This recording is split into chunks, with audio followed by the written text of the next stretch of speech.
et on va parcourir un petit peu son travail, notamment en Afrique. Parce qu'il a fait d'autres choses, mais on en parlera un petit peu à la fin. Voilà. Bonjour Laurent, merci d'être avec nous. Bonjour ici. Florence, merci de m'avoir invité. Bonjour à tous. Alors, on va peut-être commencer par comment tu es devenu photographe. Alors je suis rentré par un autre biais en fait, par le biais du sport. J'étais intéressé, j'étais très fan de sport et je suivais, j'avais une petite culture de sport et j'étais pratiquant et j'étais intéressé par le journalisme sportif, mais en tant que rédacteur. Voilà, donc j'ai commencé à proposer mes services à la rédaction sportive du petit journal local à Poitiers, chez moi, et j'ai commencé comme ça. Et puis très vite, ils m'ont demandé de passer à la photo. Donc, tu t'es retrouvé avec un appareil photo entre les mains pour remplacer la plume ou pour compléter la plume. C'est ça. Pour compléter, le journal avait vraiment de petits moyens, donc il y avait un photographe, mais qui n'était pas dédié qu'au sport, qui couvrait les faits divers, qui couvrait un peu tout, qui courait partout. Donc c'était très demandeur de gens capables de faire des photos, ce que je n'avais jamais fait. Donc il a fallu que je m'équipe, je m'achète du matériel et puis que je commence à un peu potasser le sujet en autodidacte parce que j'avais aucune formation et aucune expérience. Voilà, et donc c'est devenu une passion, qu'est-ce qui s'est passé comme déclic pour toi pour vraiment basculer photographe? Oui, c'est devenu une passion. J'ai découvert un support qui m'a fasciné, qui me convenait parfaitement. À l'époque, on était encore en argentique. Donc j'ai fait tout mon apprentissage au labo argentique en noir et blanc pour des raisons économiques. Le journal ne me donnait que des films noir et blanc. Et voilà, ça a démarré comme ça. Donc, Avec de gros besoins du journal en images. Alors au début, heureusement, il y avait une énorme tolérance. On n'était pas trop dans le qualitatif parce que forcément, j'apprenais et j'ai fait toutes mes armes comme ça à l'école du terrain. Voilà, à l'école du terrain. Donc en fait, tu es venu à la photographie par la pratique du métier d'abord, plutôt que par une passion pour l'histoire de la photographie et une approche comme ça. Absolument, oui, j'ai vraiment découvert ça et c'est pas en amont que je me suis intéressé à la photographie, c'est en le pratiquant. Un peu par obligation, en le pratiquant, et ensuite en m'intéressant aux travaux des grands photographes qui sont venus avant moi. Voilà, donc la pratique du terrain, évidemment, il faut saisir l'événement sur le vif. Il n'y a pas de deuxième fois. La course est passée. Enfin voilà. Oui, l'école du terrain et puis l'école du sport est une très bonne école parce que on apprend vite à aiguiser ses réflexes. Il faut être éveillé, faut être là, hein, faut être concentré sur le sujet, il faut être à ce qu'on fait. Donc oui, ça se passe très vite et souvent pas deux fois effectivement. Donc on apprend. En tout cas, on essaye avec beaucoup de déchets, mais on arrive quand même de temps en temps à saisir un instant un peu décisif qui va faire que la photo est un peu plus spectaculaire que quand elle l'est pas. Voilà, donc on sent bien cette espèce d'être dans l'instant, d'être vraiment aux aguets pour capter l'instant au moment où il se produit, qui existe avec l'événement sportif. Mais alors, on voit derrière nous défiler tes photographies d'Afrique, donc on est bien loin du sport d'un point de vue du terrain. Comment ça se passe? Qu'est-ce qui t'amène en Afrique? Comment s'est basculé cette pratique-là? Alors ça, c'est un deuxième déclic après la découverte de la photo. Donc j'ai commencé à faire un parcours professionnel dans la photo de sport. Je suis monté à Paris, de ma province jusqu'à Paris pour travailler pour des agences spécialisées dans l'actualité sportive. Donc j'ai couvert pas mal d'événements dans l'actualité sportive, nationaux et un petit peu internationaux. Et puis j'ai commencé à saturer et de ces événements sportifs, et de la foule des grands stades, et de la vie citadine. Voilà. Et à un moment où je me suis senti vraiment le plus éloigné de cette nature, parce que moi j'ai eu la chance de grandir donc dans la campagne, entouré de nature, entouré d'animaux. Mes parents m'ont très tôt éveillé au respect du vivant et de tous ces animaux. Donc au moment où j'en étais le plus éloigné, ça m'a un peu rattrapé et j'ai ressenti ce besoin profond de reconnexion avec le monde animal et j'avais jamais mis les pieds en Afrique Et à partir de 2002, voilà, j'ai initié un premier voyage qui était en Tanzanie, en Afrique de l'Est. Et coup de foudre. Coup de foudre complet, ça a été au-delà de ce que j'avais imaginé, au-delà de mes rêves de gosse. Et à partir de là, je me suis dit, je vais tout faire pour suivre cette voie-là, parce que j'avais trouvé ce que je voulais faire au moins pour les 10 ans qui suivaient. Donc oui, c'était plus qu'un coup de foudre, presque un virus qu'on attrape, et j'avais qu'une idée en tête, c'est d'y retourner. Alors j'avais encore les pieds dans le sport. Dans le sport, oui. Dans le sport, donc ce qui quotidien comme ça qui permet de manger, sa vie. Voilà. Et puis mais de temps en temps, je m'octroyais une petite respiration africaine, une parenthèse. Voilà, ça s'est initié comme ça. Donc on voit bien le premier voyage en Afrique pour se reconnecter avec la nature et donc quitter aussi le terrain parisien et sportif, aller voir d'autres espèces de coureurs, j'imagine, de sportifs aussi. Des poilus mais sans short. Voilà. Être évidemment dans l'instant, etc. Mais très vite, est-ce que tu as tout de suite trouvé ce dispositif, parce que donc ta photographie est quand même une signature, un parti pris esthétique, un parti pris d'auteur très fort, le noir et blanc, des cadrages sublimes, enfin voilà tout un travail d'artiste. Et est-ce que ça c'était déjà dès le premier voyage ou ça s'est instauré? Comment ça s'est construit? Alors, moi, j'ai eu la chance dans le sport de suivre l'actualité sportive un peu formatée à mon goût et en couleur et où on attend du photographe quelque chose de très basique.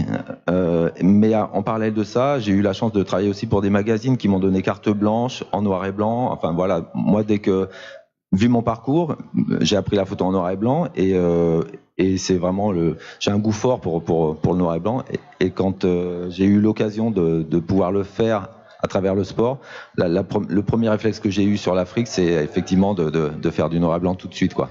Donc tout de suite le noir et blanc. Donc et ensuite il y a un projet, le projet artistique de tes cadrages, de cette démarche très artistique sur les animaux d'Afrique.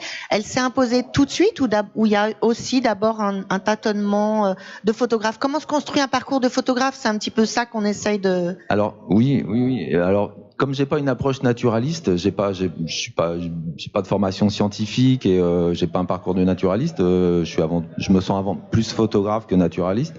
J'ai essayé de les regarder plus peut-être comme des individus que comme des espèces, ce qui fait que ça m'a amené peut-être à les magnifier, à être un peu plus contemplatif que d'attendre d'eux un comportement spécifique. En fait, c'est plus la beauté de l'instant qui m'a tout de suite intéressé, l'esthétique du moment, de la lumière, voilà. Donc le cadrage va avec tout ça évidemment, que rechercher un comportement de prédation par exemple.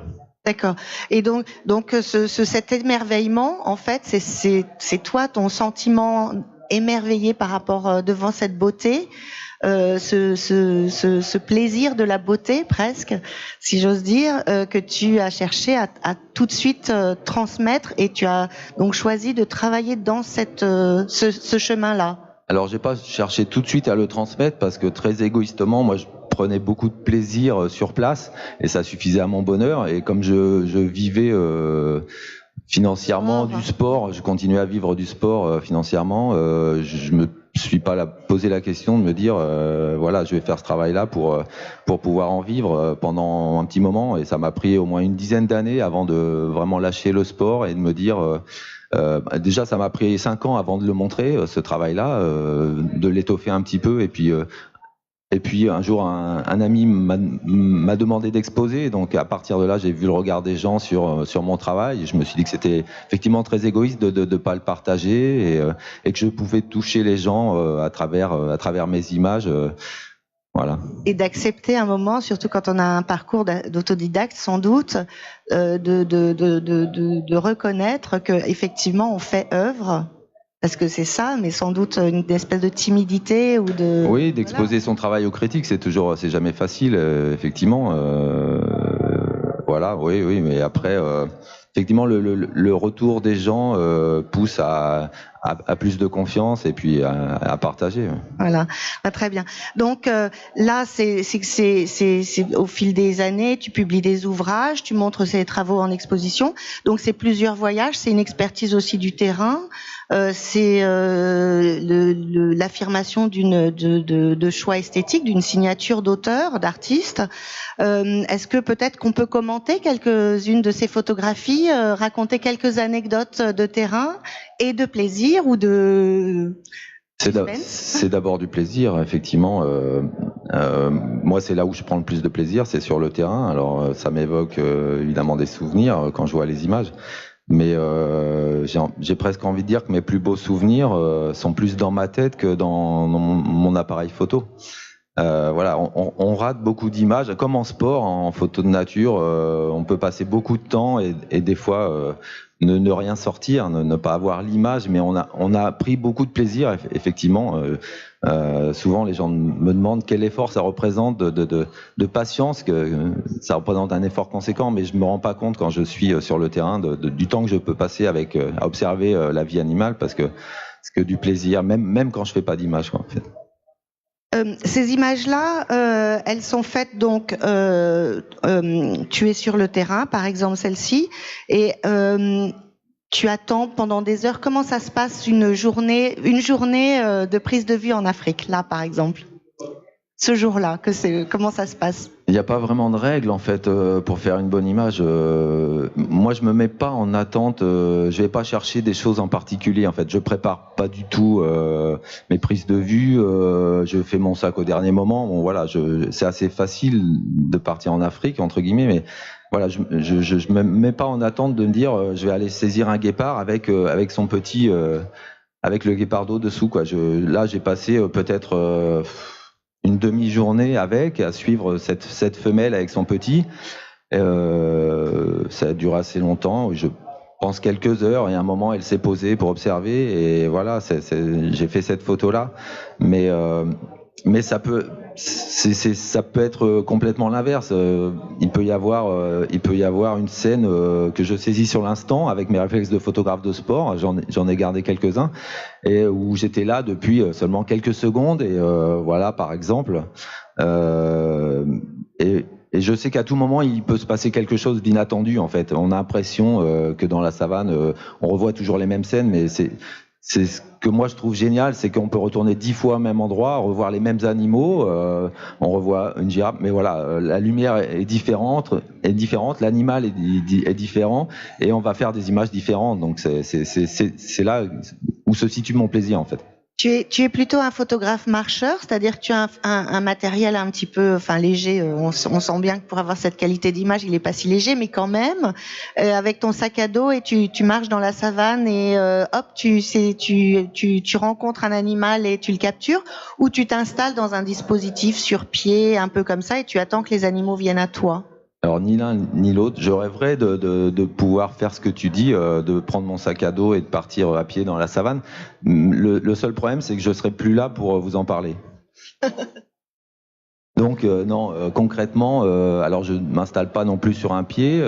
Je suis dans un véhicule la plupart du temps, parce que depuis très longtemps, on s'est aperçu qu'il était plus facile, en tout cas en Afrique. Les safaris ont déjà une longue histoire. Ça a été d'abord des safaris de chasse qui se sont transformés en safaris photo. Mais on s'est aperçu que c'était beaucoup plus facile d'approcher les animaux à distance photographiable dans une entité, dans un véhicule qui nous cache un peu finalement, plutôt qu'à pied. Les animaux ont vraiment appris à se méfier, on ne sait pas pourquoi, mais à se méfier de la silhouette humaine. Certainement parce que celui qui marche sur deux pattes est juste l'animal le plus dangereux sur Terre. Donc ça, ils ont bien intégré, je pense. Ils ont l'instinct de se méfier des hommes. Voilà. Donc c'est beaucoup plus facile d'approcher les animaux. Et en plus, ça met une barrière de sécurité, et pour moi et pour eux. Voilà. Et pour les photographes et pour les animaux. Bien sûr. Est-ce qu'il y a certaines photos qui sont prises, par exemple, avec il y a des photographes qui travaillent comme ça, qui font une sorte qui mettent un appareil de photo, pas dans un piège, mais avec un déclenchement automatique quand l'animal arrive, des cellules qui détectent un mouvement ou de la chaleur et qui après travaillent à l'editing, etc., mais qui mettent des dispositifs comme ça pour capturer des images de nuit ou des animaux qui vraiment sentent la présence de l'homme. Il y a plein de choses qui existent. Il y a des technologies formidables, mais moi je suis un peu un photographe à l'ancienne. J'aime bien avoir l'œil dans mon viseur, et je suis pas du tout friand de ce genre de choses, de poser un boîtier avec des télécommandes ou des pièges photographiques ou un drone au-dessus. Bon, voilà. Toi, le plaisir, c'est de voir l'instant surgir, la scène, l'animal surgir dans ton cadre. Absolument. D'autant plus que je trouve que ça vient un peu perturber les animaux quand même, parce que quand on met un boîtier tout près d'eux, quand on les survole avec un drone, je pense que c'est un peu perturbateur. Et moi, j'ai un peu la démarche inverse, c'est-à-dire que j'aime bien rester à distance respectable. Je photographie des animaux libres et sauvages dans leur habitat naturel, donc c'est jamais le photographe qui choisit la distance, c'est jamais lui-même qui choisit la rencontre. On peut essayer de provoquer un peu la chance et voilà, de s'approcher à distance photographiable, mais ensuite j'aime bien laisser faire l'animal comme si j'étais pas là dans son quotidien, et puis attendre de voir ce que la nature va bien vouloir m'offrir en fait. Alors voilà, la nature, c'est bien de ça qu'il s'agit, parce que évidemment, on voit bien, par exemple sur cette photographie, qu'il y a la beauté de l'animal, mais il y a aussi la beauté de la lumière, de l'eau, de toutes ces sensations du photographe. Tout cet aspect plus général que simplement l'animal, c'est vraiment aussi son habitat, ou enfin le milieu qui va avec, et puis cette beauté de la nature, de la lumière, du vent, du tremblement d'une feuille. Ouais, il y a plusieurs directions, on peut faire plein de choses. Alors au début, c'est vrai que ma formation de photographe sportif a eu tendance à m'amener plus vers saisir un mouvement, un instant comme ça, très éphémère.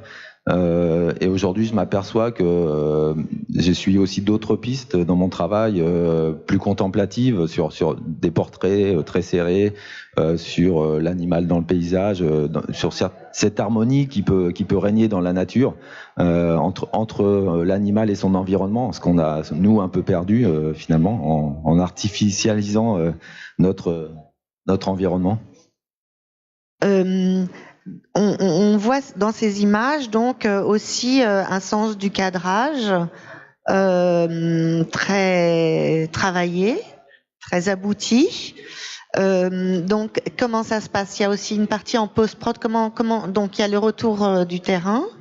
Ensuite, il y a l'editing, il y a des choix à faire. D'abord, je m'occupe un peu de mes enfants quand je reviens et de ma femme. Et de la maison. Non, mais sérieusement, oui. Alors moi, je travaille en réflexe. Je travaille avec du 24-36 depuis toujours.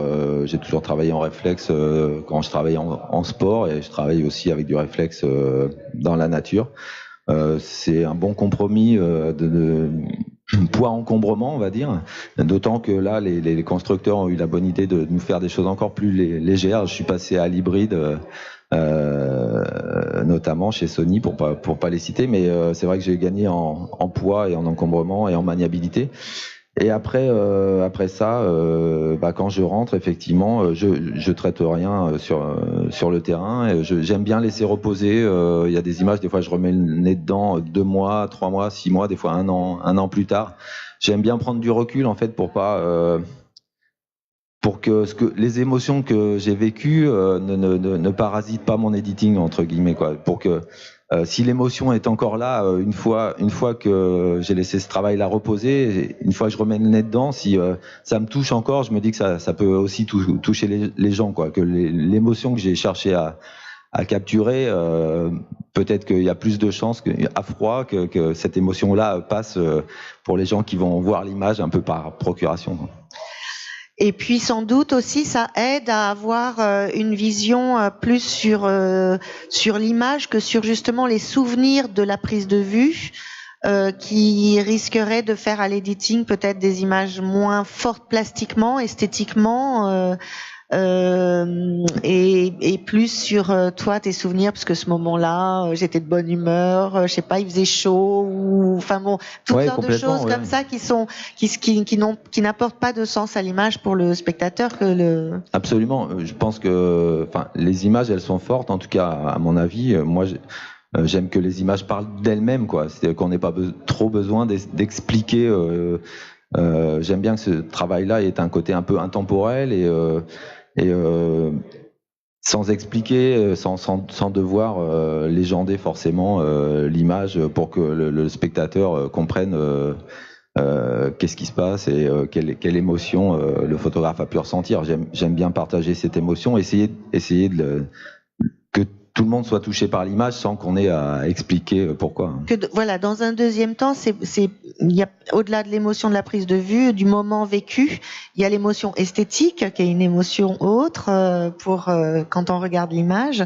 Ce qui est aussi frappant dans tes photographies, c'est la tendresse pour ce monde animal.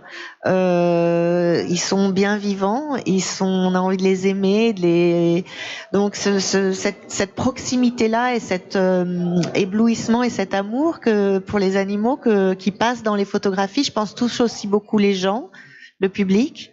Alors, ça m'inspire une citation de Robert Hénard, je crois que c'est Robert Hénard qui disait par exemple, là, que les animaux n'ont pas besoin qu'on les aime, ils ont juste besoin qu'on leur foute la paix. Mais à part ça, c'est vrai que voilà, il y a ce côté, il y a cette dimension, ce mélange à la fois de force et de fragilité qu'on peut trouver dans les animaux sauvages et dans la faune africaine en particulier, et notamment chez les grands prédateurs comme les lions. Bah oui, on s'aperçoit qu'ils ont, c'est pas un scoop, hein, ça fait longtemps qu'on le dit, mais ils ont un cœur et un cerveau, c'est-à-dire qu'ils sont capables de ressentir, ils sont capables d'avoir des émotions, ils sont capables d'aimer, ils sont capables de protéger, comme nous, quoi. Hein, voilà. D'avoir sans doute du plaisir à se rouler dans l'herbe. Ouais, sans doute. Et puis on sait bien qu'une photo, c'est pas seulement l'animal, enfin l'objet photographié, c'est aussi le sentiment investi par le photographe, par l'auteur. Donc voilà, on sent bien ça, et c'est quelque chose qui, j'imagine, touche beaucoup le public de ta part, ce cœur-là. Oui, ça fait partie aujourd'hui, ça fait partie du sens que je veux donner à mon travail, c'est faire passer ce message-là qu'on est une espèce parmi tant d'autres, qu'on est aussi un animal, voilà, il y a pas l'homme d'un côté et l'animal de l'autre, il y a l'animal humain d'un côté et l'animal non humain de l'autre. Voilà, il y a beaucoup d'espèces qui vivent sur cette planète et on en est une faisant partie de cet ensemble. Ce bonheur d'être dans la nature, face à ces animaux, mais dans la nature, dans l'absolu. Donc tu as aussi un engagement militant qui est très fort. Je vous invite à aller sur le site internet de Laurent Baheux et vous verrez qu'avant sa biographie, etc., il y a cette déclaration d'engagement, de militantisme pour les animaux en général. Est-ce que tu peux nous en parler un petit peu ?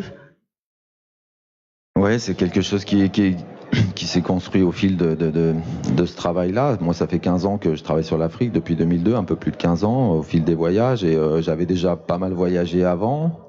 Je sais pas, peut-être dans une 50aine de pays, et ce qui m'est apparu un peu partout comme une évidence, c'est que les mêmes comportements humains se reproduisaient avec les mêmes conséquences sur la vie sauvage et le monde naturel. Donc il y a eu cette prise de conscience qui s'est construite comme ça petit à petit, et au début je pensais que simplement montrer et chercher à montrer la beauté de ce monde sauvage et essayer d'émerveiller les gens avec cette beauté-là suffirait à éveiller les consciences. Mais aujourd'hui, je pense que ça suffit pas. Donc c'est pour ça que régulièrement je martèle un peu, et je suis pas le seul. Hein, on est nombreux à le faire, et depuis longtemps, mais ça s'accélère parce que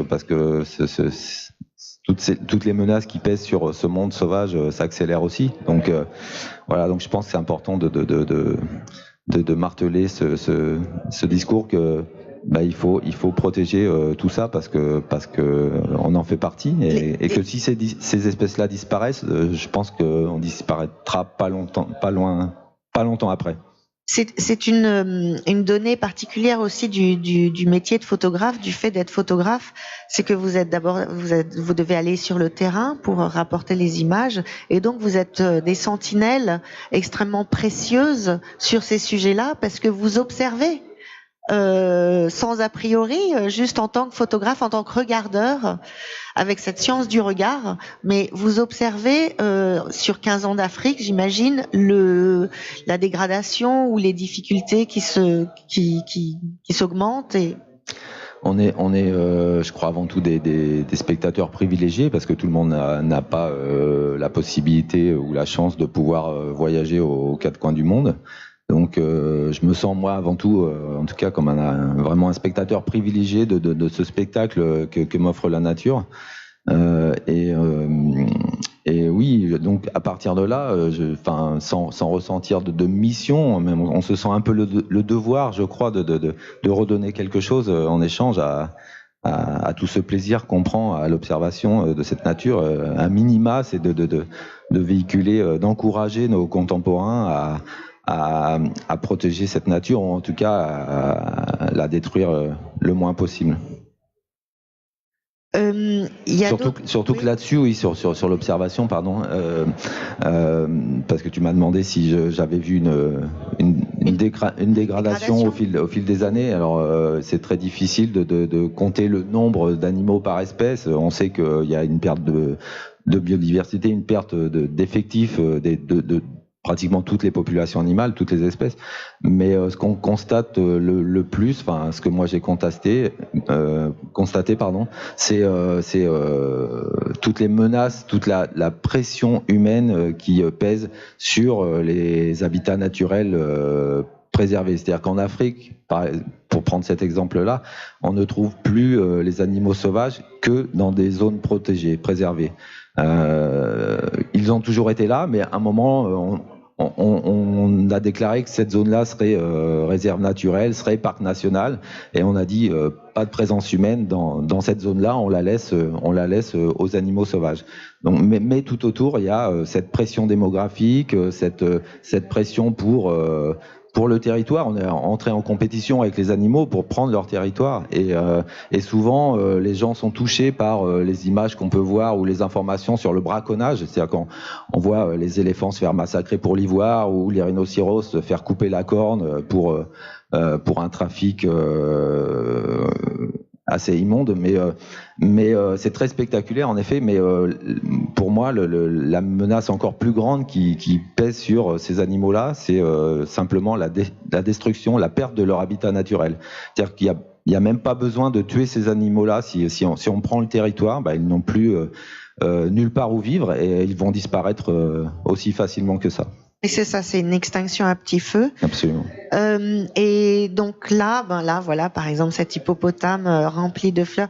Évidemment, le choix du noir et blanc. Bon, et on parle beaucoup des animaux, mais je pense que il y a aussi un goût de la couleur particulier, de la couleur de la lumière très particulier. Et que il y a de la couleur dans le noir et blanc. Hein. Il y a du noir, il y a du blanc, il y a du gris, il y a du gris clair, du gris foncé. Et il y a beaucoup de lumière et tout un travail sur la lumière, c'est-à-dire il y a l'animal, mais il y a aussi son bien-être dans l'espace où il est, inondé de lumière, ou dans l'obscurité, ou dans tout ce paysage. Donc voilà, là on sent encore...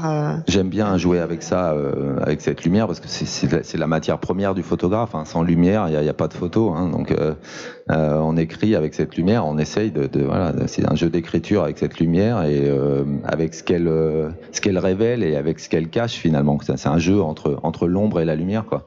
Et donc le noir et blanc, pour ça, on se régale avec ça. C'est pour ça que j'aime le noir et blanc, jouer avec les contrastes, avec les contre-jours, avec les ombres. Ouais, c'est un régal. Et du coup, je me suis aperçu que effectivement, pour moi, la couleur viendrait par exemple perturber mon travail, et viendrait perturber la lecture de l'image, quoi. Il y a des photographes qui font des choses fantastiques en couleur, hein, mais moi l'outil qui me correspond le mieux c'est vraiment le noir et blanc, parce que je trouve que ça simplifie la lecture de l'image et qu'on va plus aller à l'essentiel, en tout cas à l'essentiel de ce que moi je veux montrer, quoi, et que je peux jouer sur ces contrastes, sur ces textures, sur ce côté brut de l'animal. Et puis en même temps, avec le noir et blanc on saisit par exemple toutes les couleurs du zèbre. Voilà, par exemple. Très bien. Est-ce que c'est un petit mensonge, oui. Parce qu'il y a des zèbres qui ont des fois un petit un peu petit brun. Non, mais ils ont parfois entre les rayures noires et entre le noir et le blanc, il y a une petite rayure dorée. Voilà, donc voilà. Là c'est pas retranscrit. Magnifique. Quand moi je dis brun, voilà le goût de l'émerveillement de Laurent. Je dis brun et il dit doré, donc tout est dit. Mais c'est très beau. Doré dans le soleil. De cœur, voilà. Est-ce que alors, on va parler un petit peu de ton travail. Donc, la restitution, c'est le livre, les galeries, les expositions. Tu as des fidélités aussi avec des éditeurs et des galeristes. Comment ça se noue, ces liens-là, et comment ça se... Un peu au hasard des rencontres, j'ai envie de dire, un peu comme je travaille sur le terrain, c'est-à-dire que un peu guidé par la chance et le hasard des rencontres. Ça s'est fait comme ça, un peu naturellement. C'est-à-dire qu'à partir du moment où j'ai décidé de montrer ce travail-là, à partir de 2007, où j'ai mis en place mon site internet pour montrer ce travail, c'est plutôt les gens qui sont venus à moi. J'ai eu la chance d'être sollicité par des galeries et par des éditeurs pour faire des choses, exposer effectivement, diffuser mes images à la vente en tirage en galerie, faire des livres avec des édititeurs. Et voilà, ça c'est. Comment, oui. Ténoïeus. Alors au départ, c'était pas Ténéus, c'était un éditeur français, les éditions Altus. Ouais. Qui a disparu aujourd'hui. Pas par ma faute, je crois pas, mais voilà. Mais oui, mon éditeur aujourd'hui c'est Ténéus, et voilà, avec des éditions qui sont en français, en anglais et en allemand. Enfin, c'est une édition trilingue en fait. Très bien. Donc là, il y en aura tout à l'heure à la signature, mais on va poser quelques questions. On va laisser le public te poser quelques questions. On a beaucoup parlé d'Afrique, et puis c'est un petit peu les photographies qu'on a vues. Il y a aussi ce travail sur l'Arctique, en Arctique. Dans le froid, oui, un peu. J'ai voulu un peu. C'est vrai que j'étais très étiqueté Afrique. Te remettre en question. Ouais, un peu me remettre en danger, et puis au propre et au figuré, parce que quand on va dans l'Arctique par moins 45 par exemple pour photographier les ours polaires sur une île canadienne ou au Spitzberg, à des températures assez extrêmes que supporte mieux que nous cette faune qui vit là. On se met un peu en danger. Ouais. Disons que c'est pas forcément facile de faire l'image, quoi. Pour rencontrer les animaux aussi, c'est sans doute un autre dispositif. Oui, il y a encore beaucoup de densité animale dans les zones préservées de certains pays d'Afrique. Donc moi, j'ai beaucoup voyagé dans l'Est et l'Austral de l'Afrique, où on trouve encore une grosse densité animale. Autant dans l'Arctique, on peut passer plusieurs jours avant de trouver. On trouve beaucoup de traces, mais avant de trouver l'animal lui-même, l'Arctique, c'est vraiment un grand désert, même si c'est peuplé d'animaux. Mais la première sensation qu'on a, c'est que c'est véritablement un désert en fait. Et après, on s'aperçoit qu'il y a du vivant là aussi, mais il faut beaucoup de patience pour le trouver. Ouais. Donc la patience, et puis sans doute des comportements un petit peu différents aussi que les animaux d'Afrique, parce que finalement chaque climat induit des tempéraments plus frileux ou plus chaleureux. Oui, comme chez les espèces humaines par exemple. Oui, sans doute. Oui. Pour l'ours polaire, ça peut être plus chaleureux, mais c'est pas positif pour le photographe, quoi, quand c'est chaleureux, parce que l'ours polaire vous voit plutôt comme une proie. Et au niveau des lumières aussi, j'imagine que ça t'a fait un petit peu perdre tes repères, parce que c'est quand même pas les mêmes lumières. Non, c'est pas les mêmes lumières. C'est vrai qu'on a un peu l'impression d'être sur une autre planète. Alors moi qui aime bien le noir en photographie, la densité et tout ça, c'est un univers qui semble très blanc à la base, mais j'ai réussi à aller chercher des choses qui moi me plaisent et à trouver du contraste et du noir et de la densité aussi, même chez l'ours polaire et même dans ces paysages très glacés. Et je me suis bien amusé aussi, ouais. D'où le titre, vous pourrez le feuilleter après à la signature. Il s'appelle Ice is Black. Voilà. Est-ce qu'il nous reste un petit peu de temps? On va laisser un petit peu de temps si vous avez des questions dans la salle. Il y a un micro qui est là pour passer.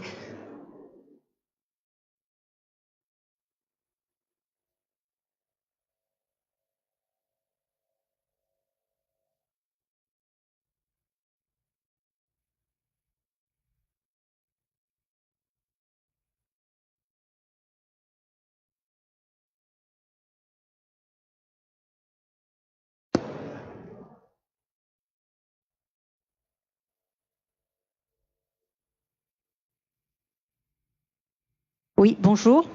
Eliane Kosek. J'ai voyagé 2 fois en Tanzanie aussi, donc je suis très très intéressée par votre travail.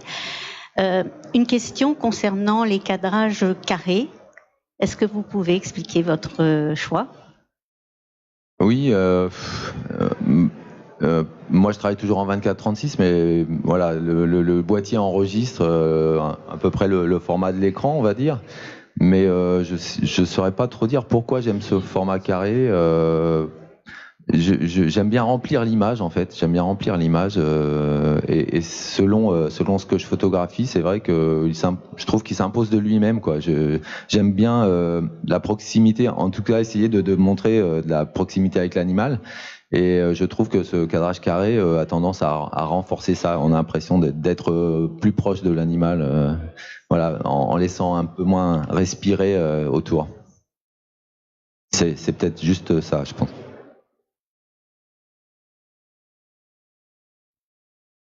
D'autres questions? Donc je recadre l'image, hein, voilà, j'enlève les bords, voilà. J'aime bien m'affranchir un peu des règles parce que je sais qu'il y a des puristes qui disent bah ouais, moi je photographie, je recadre pas, je touche à rien. Moi j'aime bien être libre, donc comme les animaux que je photographie, donc j'aime bien faire un peu ce que j'ai envie de faire. Voilà. Oui, bonjour Adeline Bigorne. Merci encore une fois parce que j'ai déjà eu la chance de vous rencontrer. Je connais un peu l'Afrique aussi et un grand merci parce que c'est pas mal de bonheur quand même de revoir ces images et je voulais savoir si éventuellement vous pourriez avoir le projet, un peu comme a fait Vincent Munier, de vous tourner vers la vidéo. Qui ça? Vincent Munier. Je connais pas. À peine. De me tourner vers la vidéo, non bien sûr je connais Vincent hein, et son travail magnifique. De me tourner vers la vidéo, je l'envisage pas pour le moment. Je pense que c'est assez compliqué. Enfin,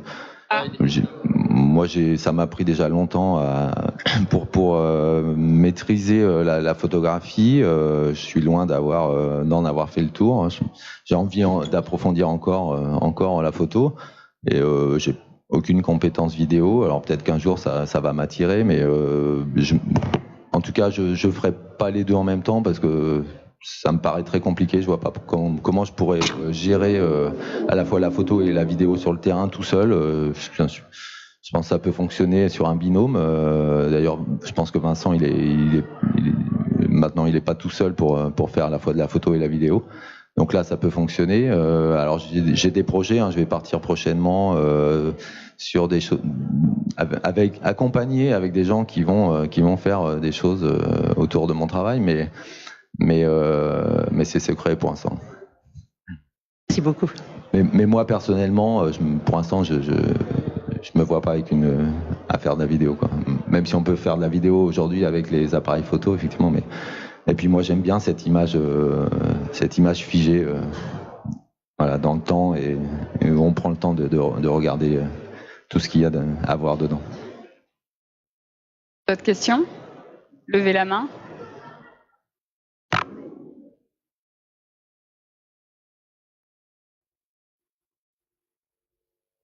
Attends, faut lui donner, c'est pas possible. Je peux me permettre une deuxième question. Voilà. Si justement, pour en savoir un petit peu plus sur vos projets, s'il y a d'autres voyages, d'autres destinations. Oui, il y a d'autres voyages, d'autres destinations. Alors oui, on n'en a pas parlé. Les gens connaissent peut-être un peu moins mon travail où j'ai fait du paysage dans l'Ouest américain. Je suis un peu parti sur les traces d'Ansel Adams, qui est une légende aux États-Unis. Les gens connaissent peut-être un peu moins en France, mais qui est un photographe de paysage qui a travaillé des milieux des années 20, 30 jusqu'à sa mort autour de 1980. Et qui est aussi à la création de certains parcs nationaux, qui a œuvré auprès du gouvernement américain pour que ces zones-là, notamment en Californie, deviennent des endroits protégés, des parcs nationaux, et qui a fait un travail juste sublime en noir et blanc évidemment sur tous ces endroits magnifiques. Moi, ce qui m'attire aux États-Unis, ce sont pas les villes. Je sais qu'il y a les villes font rêver beaucoup de gens, New York, San Francisco, Los Angeles. Moi, c'est tous les endroits où l'homme n'est pas trop encore. Et donc, je suis parti sur ces traces. J'ai fait un périple de 12 000 km dans l'Ouest, ce qui m'a permis de voir seulement vu la taille du continent, de voir seulement quelques endroits. J'en ai raté beaucoup, mais je me suis bien amusé là-dessus. Après, j'ai commencé aussi à travailler sur les chevaux. En liberté, parce que j'aime l'animal en liberté. Donc là, j'ai commencé à travailler sur les chevaux. J'en ai montré un petit peu sur l'Islande. Et puis j'étais en faire ailleurs. J'ai commencé à en faire dans d'autres endroits. Sur les grands parcs américains, là, parce que j'ai vu ces photographies qui sont plutôt de paysages à la Ansel Adams. Enfin, on sent la citation qui est tout à fait inspiration. Bien. Oui. Est-ce qu'il y a un projet, parce qu'il y a beaucoup d'animaux aussi dans ces grands parcs, dans ces grands espaces américains. Oui. Est-ce qu'il y a un projet sur ces animaux-là? J'en ai photographié déjà un petit peu, mais ce qui est marrant, c'est que autant en Afrique, c'est l'animal qui m'a fasciné, c'est l'animal qui a pris toute la place. Autant dans l'Ouest américain, c'est le paysage qui a pris le dessus sur les animaux. Donc j'ai plus ressenti la force du paysage que la présence animale, même s'ils sont effectivement très présents. Donc j'ai fait un peu des deux, mais ce qui est ressorti. Le plus, oui, c'est ça. Ouais. Très bien. Est-ce qu'il y a d'autres questions? Voilà, il y a un documentaire, je crois, qui va être tourné quand même. On peut citer dans les prochaines pour une diffusion sur 2019, c'est ça, non? Avec Ushuaïa TV? Ouais, normalement, oui, c'est en préparation. Il va te suivre? Ouais, ils vont me suivre sur le terrain, sur ce travail-là, sur un peu cette quête-là, sur cette inspiration-là, et puis on va voir ce que ça va donner. Très bien. Et j'aime bien travailler tout seul en fait, donc je suis un peu. Ah oui. Je suis un peu. On va voir. Ça va changer tes habitudes. Pas inquiet, mais oui, ça va un peu changer mes habitudes. Très bien. Et puis en plus, sans doute, un photographe souvent aime pas beaucoup parler de lui. Il aime parler de ce qu'il voit. Et voilà, donc c'est un peu compliqué d'être soi-même objet dans un cadre. Mais bon. Ouais, je pense que, j'en connais pas mal des photographes. Effectivement, je pense qu'on choisit ce métier-là pour parler avec autre chose qu'un micro, autre chose que la parole, quoi, pour plutôt essayer de laisser parler nos images pour nous, et qu'on a souvent un peu plus de mal à se mettre en avant, et qu'on préfère mettre en avant le fruit de notre travail plutôt que l'homme qu'il y a derrière. Donc Laurent Baheux, Animal sauvage, va être un petit peu cadré un peu dans domestiqué. Un cadre, voilà. Merci beaucoup Laurent. Il y a un moment de signature ici du livre. Alors